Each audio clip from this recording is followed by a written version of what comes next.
US will never, ever be broken. Our values will prevail. Our people will thrive. And our civilization will triumph.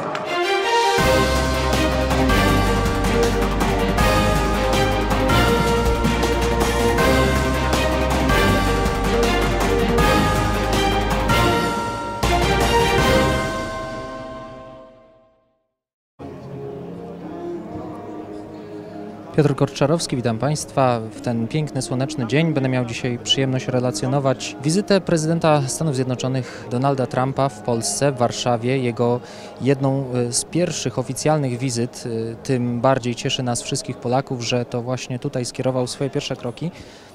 Prezydent Trump przyleciał do Warszawy wczoraj o godzinie 22:15.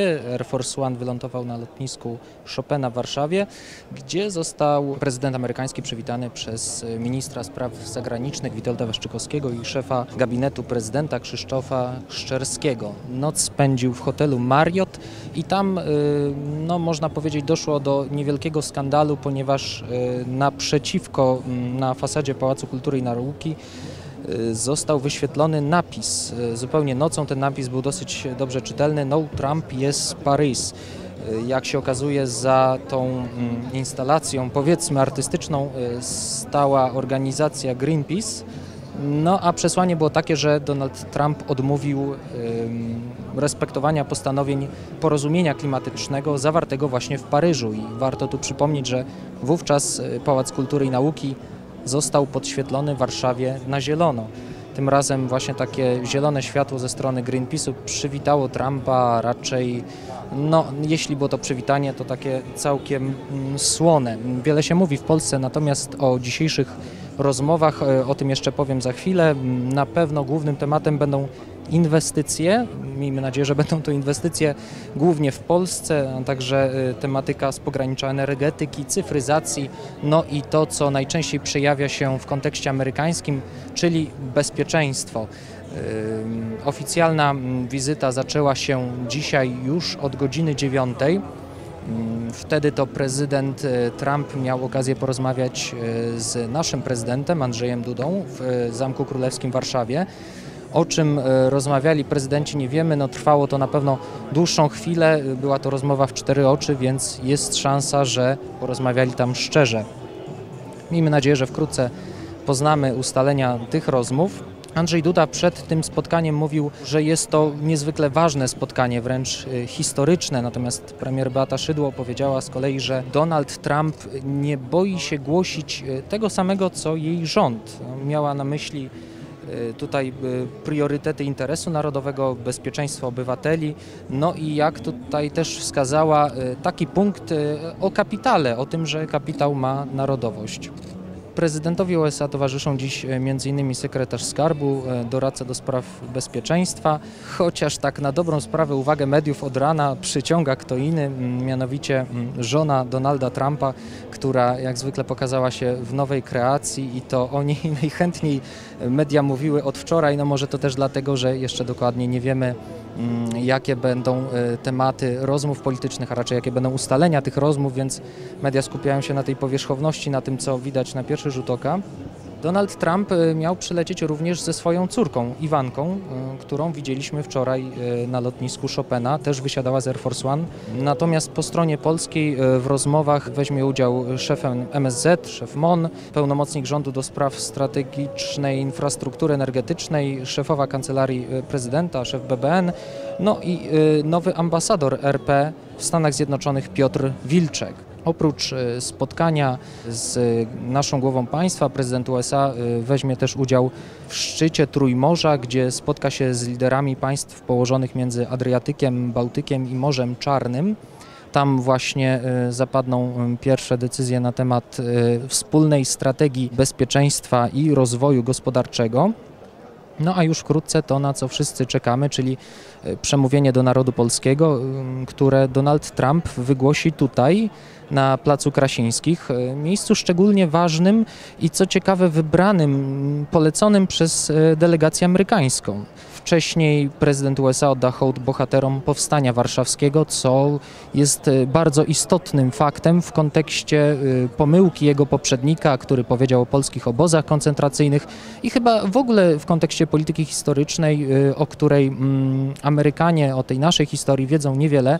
Dotychczas mówiło się głównie o powstaniu w getcie warszawskim, no a tutaj taki wyraźny symbol przyjaźni i tego, że Donald Trump ceni sobie polski wkład w historię, polskie bohaterstwo.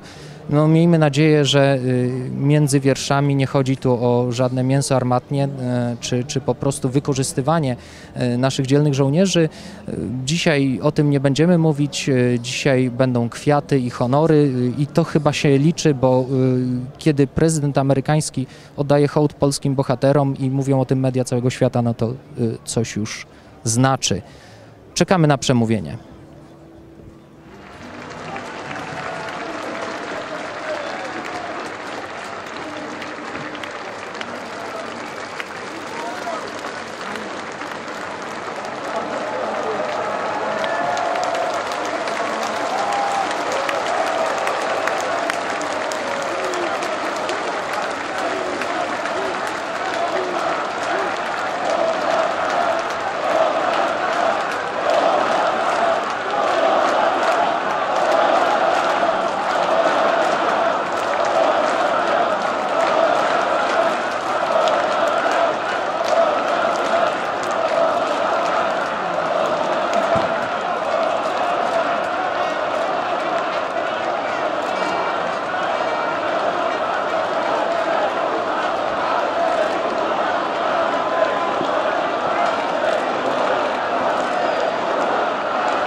husband and I have enjoyed visiting your beautiful country. I want to thank President and Mrs. Duda for their warm welcome and their generous hospitality. I had the opportunity to visit the Copernicus Science Center today and found it not only informative but thoughtful in its mission, which is to inspire people to observe, experiment, ask questions, and seek answers. I can think of no better purpose for such a wonderful science center. Thank you to all who were involved in giving us the tour, especially the children who made it such a wonderful experience.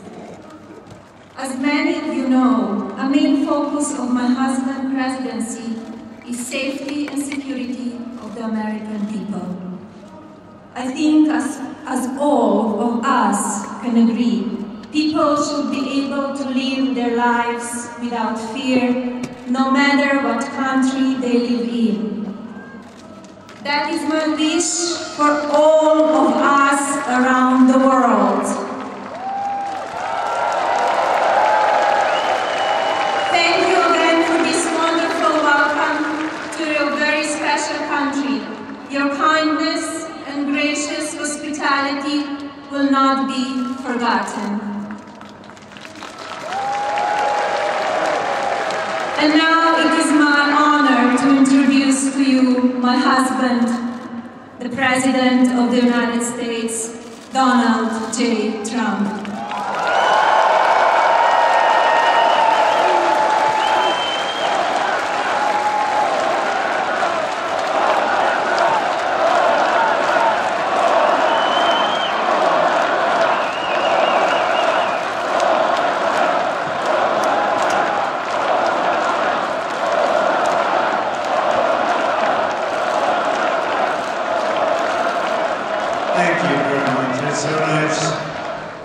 The United States has many great diplomats, but there is truly no better ambassador for our country than our beautiful First Lady, Melania. Thank you, Melania.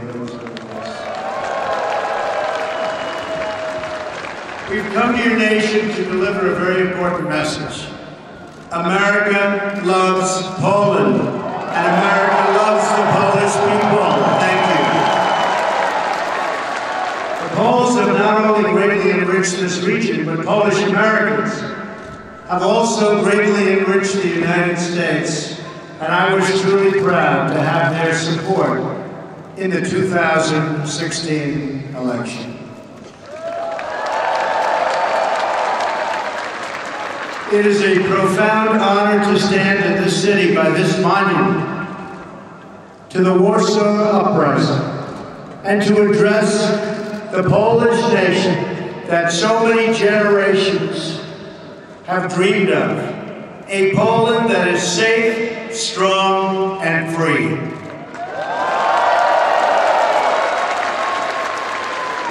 President Duda and your wonderful First Lady, Aga, have welcomed us with the tremendous warmth and kindness for which Poland is known around the world. Thank you.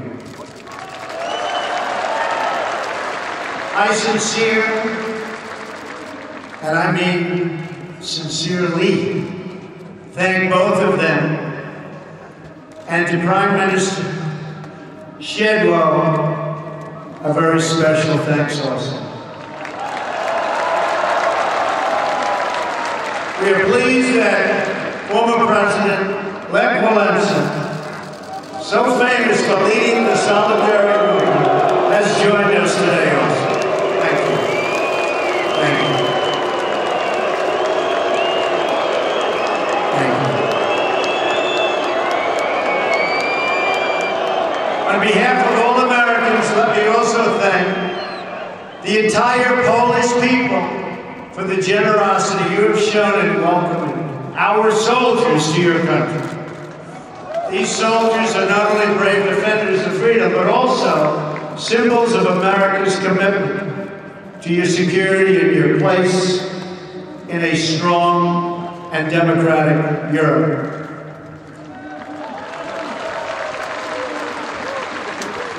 we are proudly joined on stage by American, Polish, British, and Romanian soldiers. Thank you.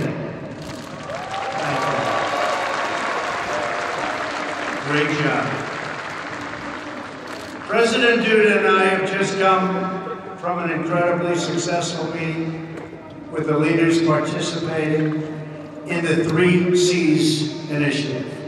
To the citizens of this great region, America is eager to expand our partnership with you.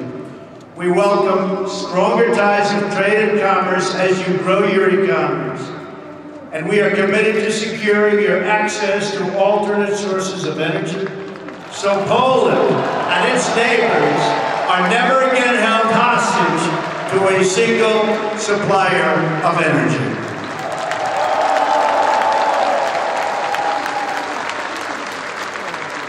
Mr. President, I congratulate you along with the President of Croatia on your leadership of this historic 3 C's initiative. Thank you. This is my first visit to Central Europe as President, and I'm thrilled that it could be right here at this magnificent, beautiful piece of land. It is beautiful. Poland is the geographic heart of Europe, but more importantly, in the Polish people, we see the soul of Europe. Your nation is great because your spirit is great, and your spirit is strong.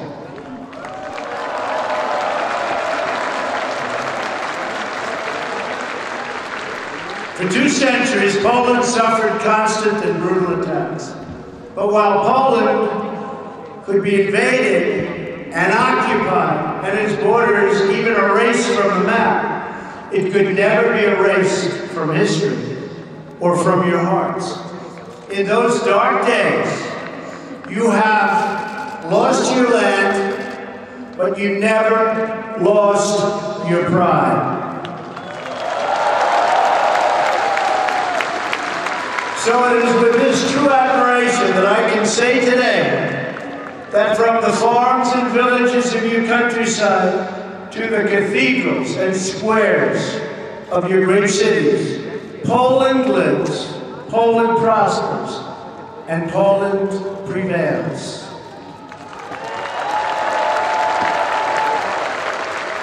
Despite every effort to transform you, oppress you, or destroy you, you endured and overcame. You are the proud nation of Copernicus. Think of that.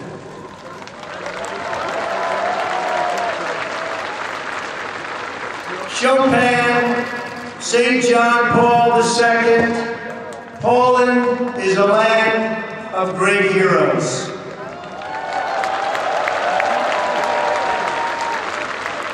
And you are a people who know the true value of what you defend. The triumph of the Polish spirit over centuries of hardship gives us all hope for a future in which good conquers evil and peace achieves victory over war. For Americans, Poland has been a symbol of hope since the beginning of our nation. Polish heroes and American patriots fought side by side in our War of Independence and in many wars that followed. Our soldiers still serve together today in Afghanistan and Iraq, combating the enemies of all civilization. For America's part, we have never given up on freedom and independence as the right and destiny of the Polish people, and we never, ever will.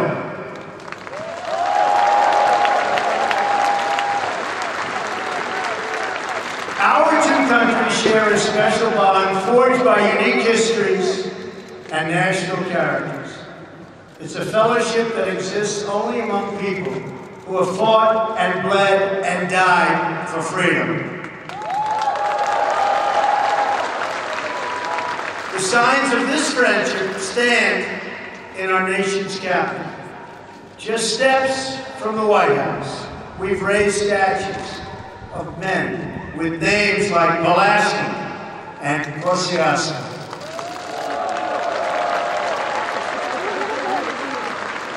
The same is true in Warsaw, where street signs carry the name of George Washington and a monument stands to one of the world's greatest heroes, Ronald Reagan.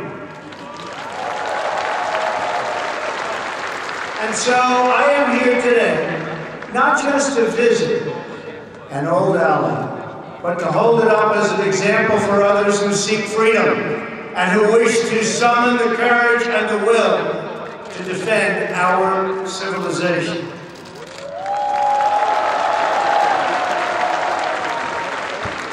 The story of Poland is the story of a people who have never lost hope, who have never been broken, and who have never, ever forgotten who they are.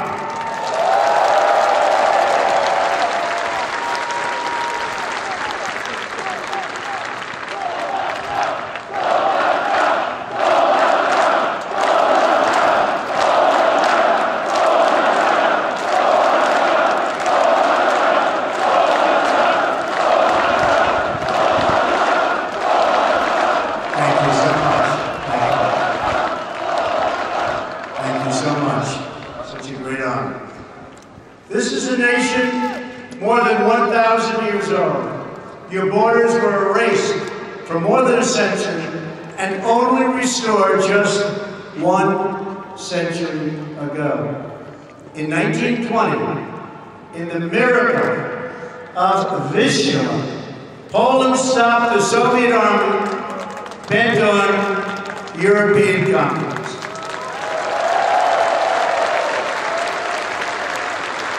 Then, 19 years later, in 1939, you were invaded yet again, this time by Nazi Germany from the west and the Soviet Union from the east. That's trouble. That's tough. Under a double occupation, the Polish people endured evils beyond description.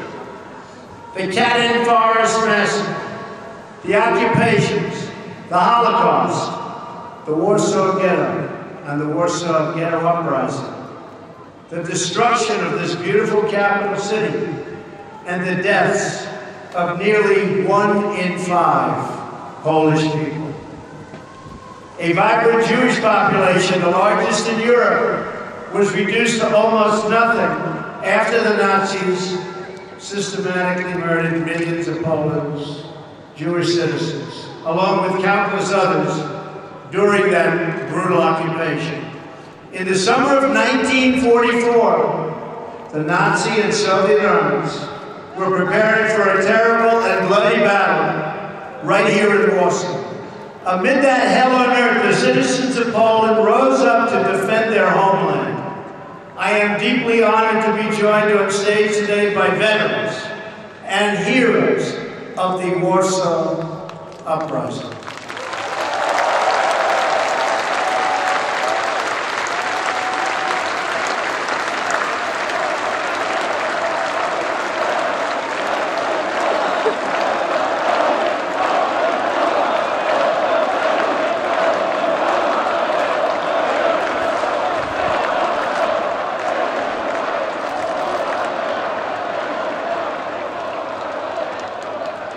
What great spirit. We salute your noble sacrifice and we pledge to always remember your fight for Poland and for freedom. Thank you.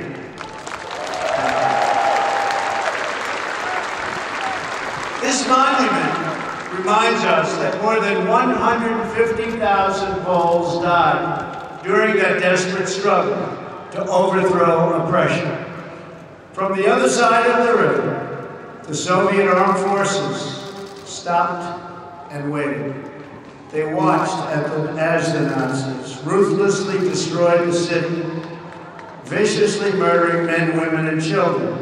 They tried to destroy this nation forever by shattering its will to survive.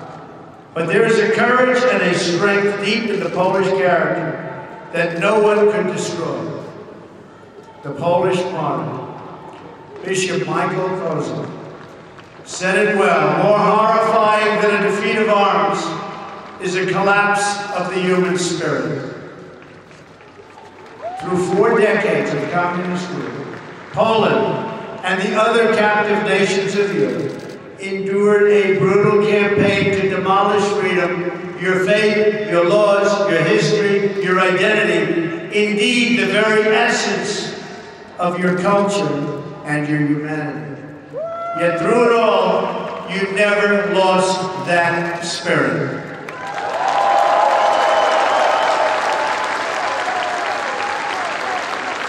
Your oppressors tried to break you, but Poland could not be broken. And when the day came on June 2nd, 1979, and 1 million Poles gathered around Victory Square for their very first Mass with their Polish Pope, that day every communist in Warsaw must have known that their oppressive system would soon come crashing down. They must have known it at the exact moment during Pope John Paul II's sermon, when 1 million Polish men, women, and children suddenly raised their voices in a single prayer. 1 million Polish people did not ask for wealth. They did not ask for privilege. Instead, 1 million Poles sang 3 simple words: we want God.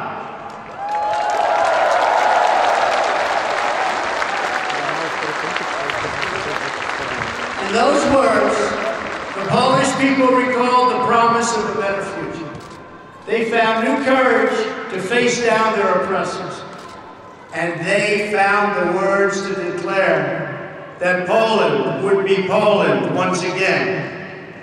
As I stand here today, before this incredible crowd, this faithful nation, we can still hear those voices that echo through history.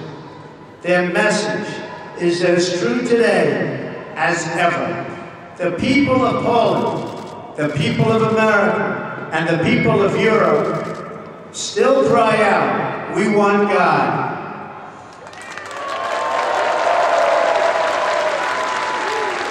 Together with Pope John Paul II, the Poles reasserted their identity as a nation devoted to God.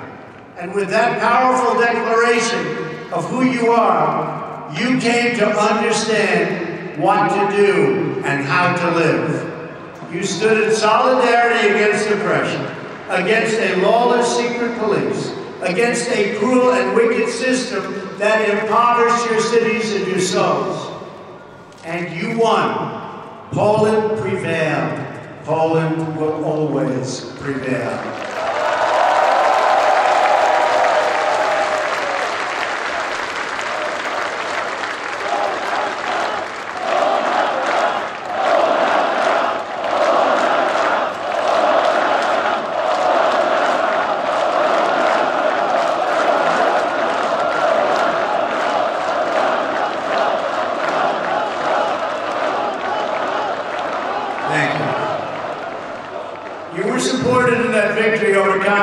By a strong alliance of free nations in the West that defied tyranny.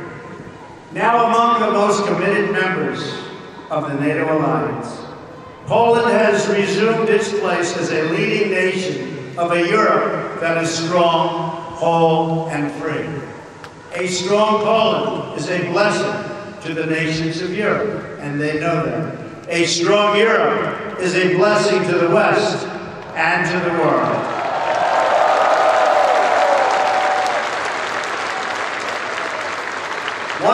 Years after the entry of American forces into World War I, the transatlantic bond between the United States and Europe is as strong as ever, and maybe in many ways even stronger. This continent no longer confronts the specter of communism. But today we're in the West, and we have to say there are dire threats to our security and to our way of life. You see what's happening out there? They are threats. We will confront them. We will win. But they are threats.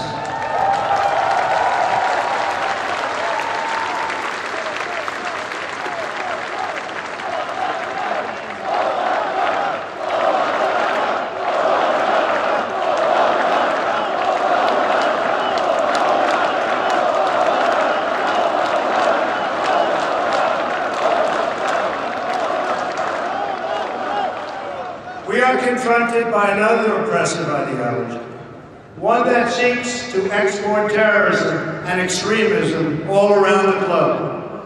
America and Europe have suffered one terror attack after another. We're going to get it to stop. During a historic gathering in Saudi Arabia, I called on the leaders of more than 50 Muslim nations to join together to drive out this menace which threatens all of humanity. We must stand united against these shared enemies to strip them of their territory and their funding and their networks and any form of ideological support that they may have. While we will always welcome new citizens who share our values and love our people, our borders will always be closed to terrorism and extremism of any kind.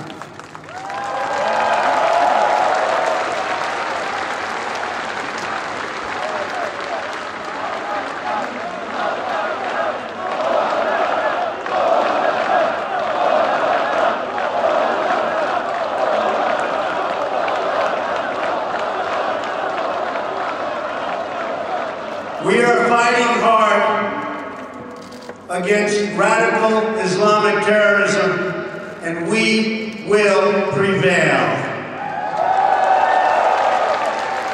We cannot accept those who reject our values and who use hatred to justify violence against the innocent.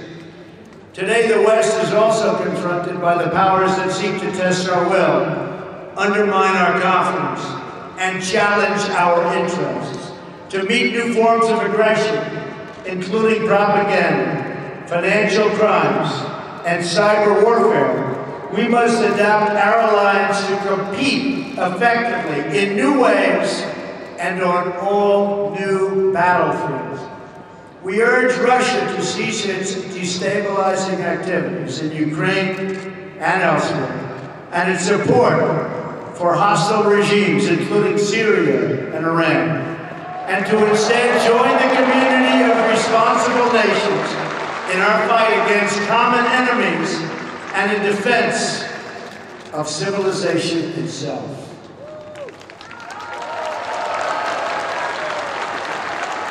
Finally, on both sides of the Atlantic, our citizens are confronted by yet another danger, one firmly within our control.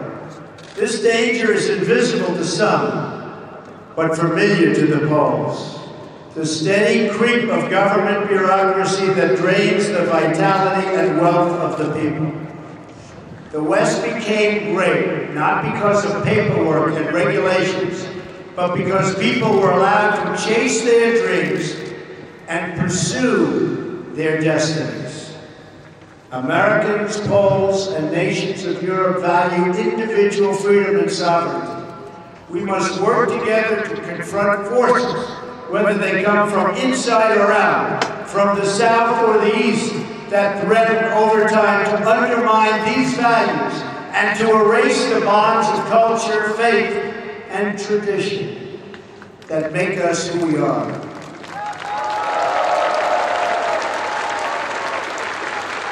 If left unchecked, these forces will undermine our courage, sap our spirit, and weaken our will to defend ourselves and our societies.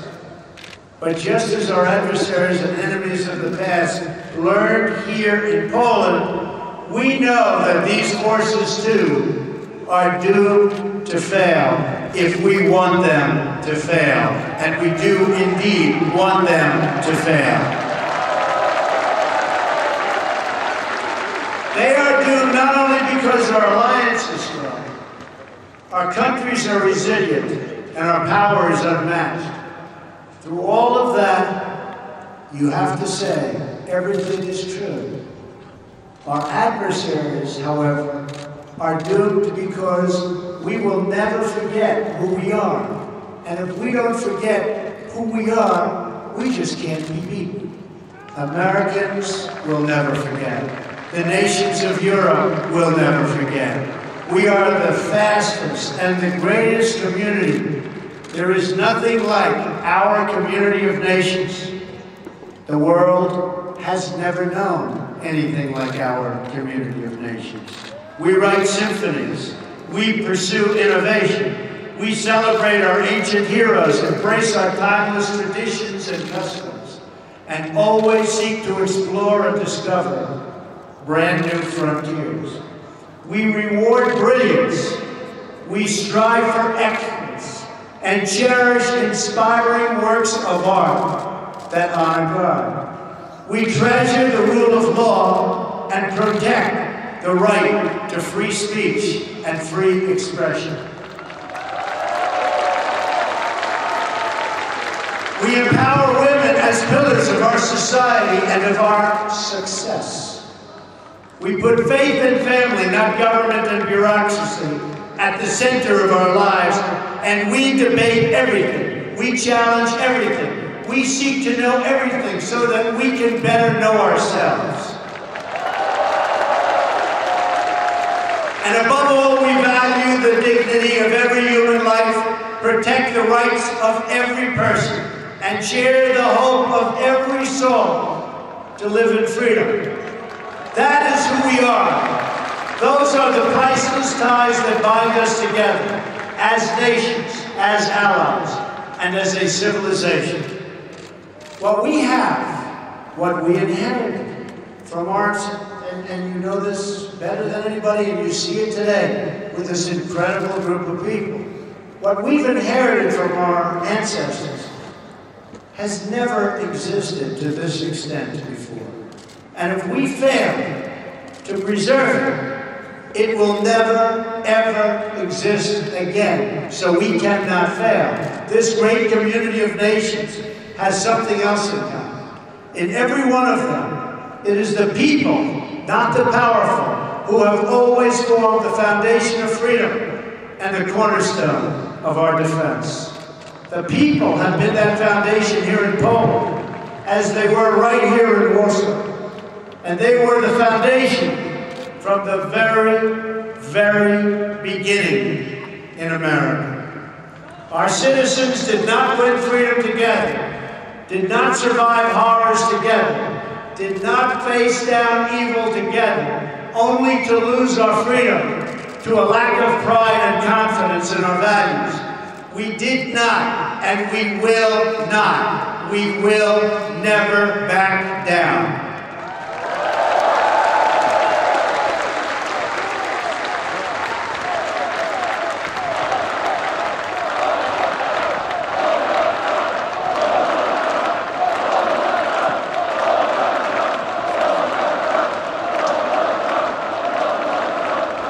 As long as we know our history, we will know how to build our future. Americans know that a strong alliance of free, sovereign, and independent nations is the best defense for our freedoms and for our interests. That is why my administration has demanded that all members of NATO finally meet their full and fair financial obligation. As a result of this insistence, billions of dollars more have begun to pour into NATO. In fact, people are shocked, but billions and billions of dollars more coming in from countries that, in my opinion, would not have been paying so quickly. To those who would criticize our tough stance, I would point out that the United States has demonstrated, not merely with words, but with its actions, that we stand firmly behind Article 5, the mutual defense commitment. We're but actions are what matter. And for its own protection, Europe, and you know this, everybody knows this, everybody has to know this, Europe must do more. Europe must demonstrate that it believes in its future by investing its money to secure that future. That is why we applaud Poland for its decision to move forward this week on acquiring from the United States the battle-tested Patriot air and missile defense system, the best anywhere in the world. That is also why we salute the Polish people for being one of the NATO countries that has actually achieved the benchmark for investment in our common defense. Thank you, Poland. I must tell you, the example you set is truly magnificent, and we applaud Poland. Thank you. We have to remember that our defense is not just a commitment of money, it is a commitment of will. Because as the Polish experience reminds us, the defense of the West ultimately rests not only on means, but also on the will of its people to prevail and be successful and get what you have to have. The fundamental question of our time is whether the West has the will to survive. Do we have the confidence in our values to defend them at any cost? Do we have enough respect for our citizens to protect our borders? Do we have the desire and the courage to preserve our civilization in the face of those who would subvert and destroy it? We can have the largest economies and the most lethal weapons anywhere on earth. But if we do not have strong families and strong values, then we will be weak and we will not survive. If anyone forgets the critical importance of these things, let them come to one country that never has. Let them come to Poland.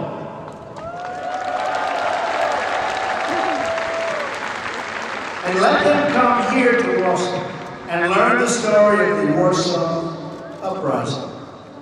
When they do, they should learn about Jerusalem Avenue. In August of 1944, Jerusalem Avenue was one of the main roads running east and west through the city, just as it is today. Control of that road was crucially important to both sides in the battle for Warsaw. The German military wanted it as their most direct route to move troops and to form a very strong front. And for the Polish Home Army, the ability to pass north and south across that street was critical to keep the center of the city and the uprising itself from being split apart and destroyed. Every night the Poles put up sandbags amid machine gun fire, and it was horrendous fire, to protect a narrow passage across Jerusalem Avenue. Every day, the enemy forces knocked them down, again and again and again. Then the Poles dug a trench. Finally, they built a barricade. And the brave Polish fighters began to flow across Jerusalem Avenue. That narrow passageway, just a few feet wide, was the fragile link that kept the uprising alive.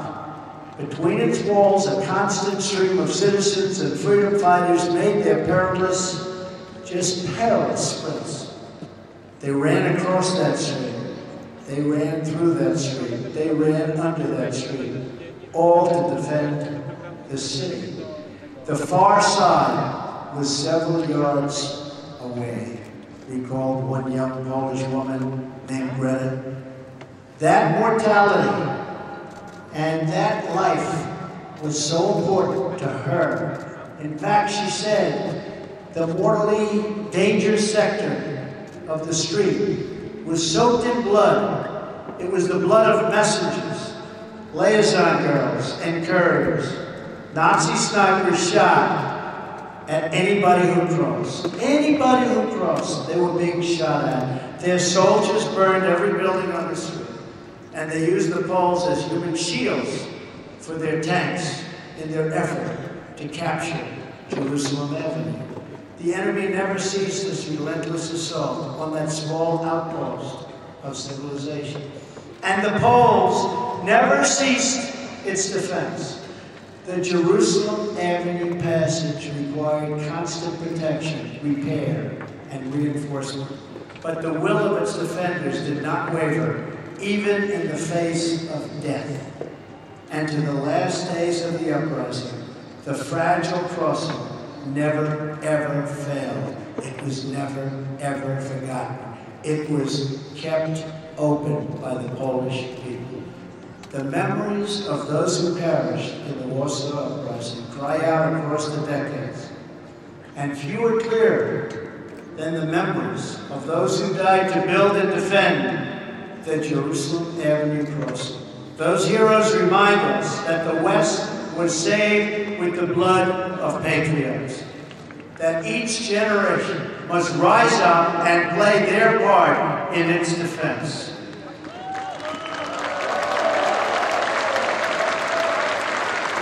And that every foot of ground and every last inch of civilization is worth defending with your life. Our own fight for the West does not begin on the battlefield. It begins with our minds, our wills, and our souls. Today, the ties that unite our civilization are no less vital and demand no less defense than that bare shred of land on which the hope of Poland once totally rested. Our freedom, our civilization, and our survival depend on these bonds of history, culture, and memory. And today as ever, Poland is in our heart, and its people are in that fight.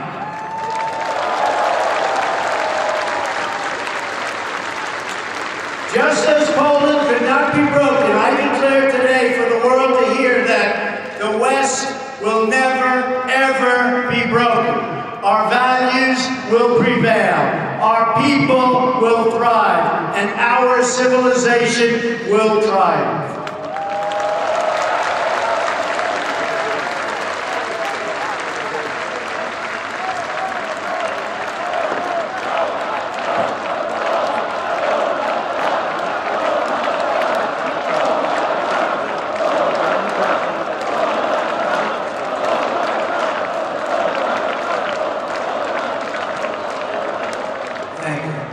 So together let us all fight like the Poles, for family, for freedom, for country, and for God. Thank you, God bless you, God bless the Polish people, God bless our allies, and God bless the United States of America. Thank you. God bless you.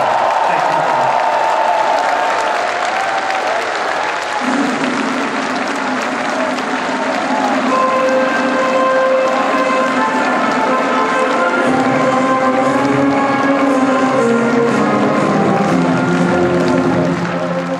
Już koniec przemówienia amerykańskiego prezydenta na Placu Krasińskim w Warszawie. Wkrótce pokaże się na naszej stacji tłumaczenie całej treści przemówienia, natomiast już teraz mogę powiedzieć w takim dużym skrócie, że przemówienie to dotyczyło głównie historii Polski, także historii Europy Środkowej. Prezydent Donald Trump mówił o wartościach, o tym, że nasz naród, polski naród przechodził różne trudne okresy w swojej historii, ale nigdy nie dał się złamać, nigdy nie dał się jakoś zdeptać zaborcom. Zawsze potrafiliśmy się podnieść na tych najtrudniejszych chwilach. Wspomniał o czasie zaborów, mówił o cudzie nad Wisłą, powiedział także dużo na temat wojny z 1939 roku obronnej, no i przede wszystkim miejsca, w którym się znajduje, czyli poświęconego pamięci ofiar i bohaterów Powstania Warszawskiego. Mówił o walkach o Aleje Jerozolimskie, o tym, że niemieccy snajperzy strzelali do każdego, kto tylko się pokazał. Podkreślał niezłomność Polaków, tego ducha walki i mówił, że mimo że Zachód dysponuje niesamowitą technologią, śmiercionośną bronią i sporym kapitałem, gospodarki są silne, to najsilniejsze, co tworzy państwa, to właśnie duch narodu. I tego ducha nie zabrakło nigdy Polakom, dlatego jesteśmy dobrym przykładem do czerpania wzorów, jesteśmy dobrym przykładem dla Europy Zachodniej, która w tej chwili przechodzi spory kryzys. Co prawda prezydent amerykański nie powiedział wprost, że my stawiamy dzielnie czoła napływowi imigrantów, ale podkreślał właśnie katolickie polskie wartości, to, że wierzymy w Boga, że zawsze broniliśmy takich uniwersalnych praw i wartości jak rodzina. Zawsze Polacy postępowali względem własnego honoru, godności narodowej, no i Zachód mógłby naprawdę uczyć się od nas. Zresztą on jako przedstawiciel Ameryki powiedział, że Polska dała nie tylko własnym poczynaniem tutaj na miejscu przykład, ale dała też światu wielu bohaterów. Wspomniał oczywiście o Tadeuszu Kościuszce i Kazimierzu Puławskim, ale też podkreślał, że przecież my Polacy chętnie czerpiemy z amerykańskich wzorców, że u nas właśnie są pomniki m.in. Waszyngtona, że zawsze ciepło mówił o nas prezydent Reagan i tutaj też był miło goszczony. Zresztą sam Donald Trump już na wstępie powiedział, że jest zakochany w Polsce, że nasz kraj jest wyjątkowo piękny i świetnie się tutaj czuje. Także no, można mieć nadzieję, że to nie jego ostatnia wizyta podczas tej kadencji, ale już dziś dał dowód tego, że Polskę stawia wysoko, skoro najpierw stwierdził, że swe kroki skieruje do Warszawy, a dopiero później do Berlina i Paryża. Niektórzy twierdzą, że chodzi tu po prostu o sprzedaż patriotów, czyli tego systemu rakietowego, który ma bronić Polski. O tym też amerykański prezydent mówił, że trzeba zapewnić obronę państwom Europy Środkowej, że NATO tutaj musi pewne koszta tego ponieść. Natomiast podkreślił również, że także Europa powinna liczyć się z pewnymi wydatkami, jeśli chce zapewnić sobie bezpieczeństwo.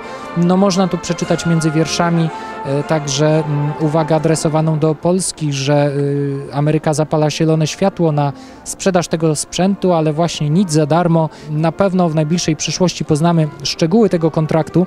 Wcześniej na posiedzeniu krajów Trójmorza Donald Trump miał powiedzieć, że nie musimy jako państwa Europy Środkowej więcej liczyć się z opinią Zachodu w postaci Niemiec czy Francji, że spokojnie możemy być partnerami dla Ameryki i wystarczy 15 minut, aby podpisać dowolną umowę. On jest człowiekiem czynu i z całą pewnością może zagwarantować nam tutaj bezpieczeństwo zarówno militarne, jak i energetyczne.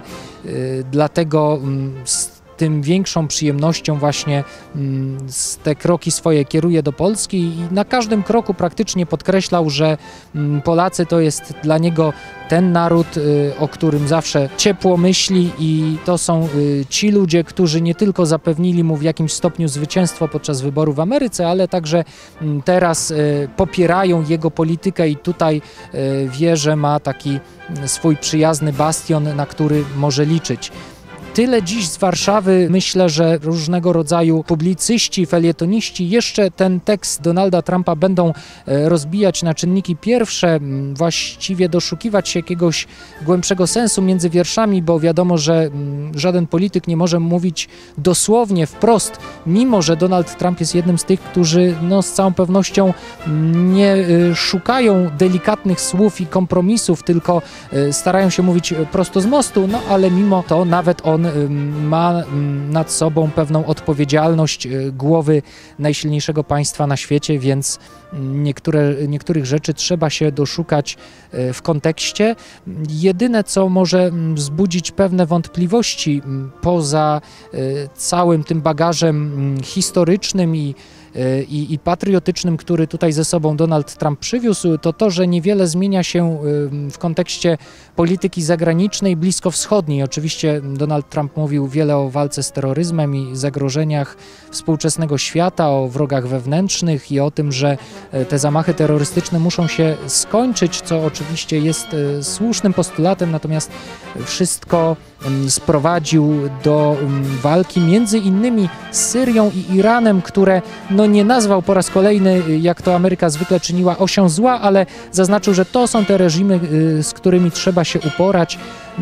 I tutaj można mieć spore zastrzeżenia do amerykańskiego prezydenta. Skoro tak dobrze nauczył się polskiej historii na dziś, to powinien tym bardziej wiedzieć, że właśnie Syria i Iran są państwami, które walczą z tym islamskim fundamentalizmem, które od długiego czasu kładą wszelkie siły na pokonanie państwa islamskiego. To, co interesuje na pewno widzów emisji, to ten wątek roszczeń żydowskich, który niestety nie został poruszony, mimo że Donald Trump powiedział, iż to Niemcy zabili większość Żydów w Polsce do tego stopnia, że praktycznie nikt tutaj nie został i można się na te słowa powołać w kontekście uzurpowania sobie praw przez społeczność żydowską do odzyskiwania jakiegoś mienia na zasadach wspólnoty plemiennej, wspólnoty krwi. Niestety oficjalnie żadne takie stwierdzenie nie padło, i nie było też nic na temat zniesienia wiz, ale to myślę, że w tym kontekście i w tej sytuacji polityczno-gospodarczej, w której jest już obecnie Polska, nie zrobiłoby i tak na nikim wrażenia. Jest to taka niesmaczna formalność, o której tak naprawdę prezydent amerykański i tak nie może zdecydować, bo najprawdopodobniej Kongres by to nadal zablokował. Pytanie właśnie, jakie siły rządzą w Kongresie i czy są to siły przychylne Donaldowi Trumpowi, czy nie, ale to pokażą na pewno najbliższe miesiące. Żegnam się z Państwem. Dla emisji TV relacje z Warszawy, Placu Krasińskich prowadził Piotr Korczarowski.